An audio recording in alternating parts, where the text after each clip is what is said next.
There's Room for Us by Hayley Kiyoko is kind of like a sapphic version of Bridgerton. Ivy is a renowned American poet. She is moving to England with her brother, who has just inherited a Viscount title and an estate, and she is determined to help him find a suitable young woman to marry, someone who can really help him get to know the community and the culture. And so she turns to the girl next door, the incomparable Freya. The only problem? Ivy starts to fall for her instead.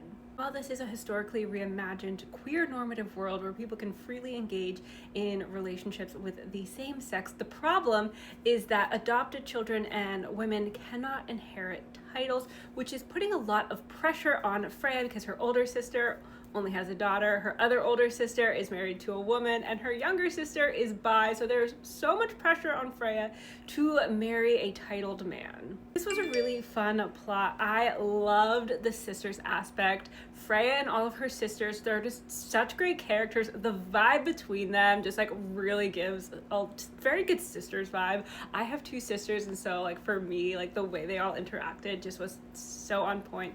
I also really love that it was a very queer normative world and that the author separated that from misogyny, because to me those are very much two separate issues. You can have someone who's very accepting of queer relationships but who is also still very misogynistic. So I love that the author was like, yeah, no, these are very different, and the way she analyzed those in the book I thought was really interesting. But also this was just like a very fun read. Ivy was a great character. She writes a lot of very salacious poetry and stirred up a lot of scandal, so if you love that like aspect of Bridgerton where there's lots of scandal going on, I think you'll really love this one.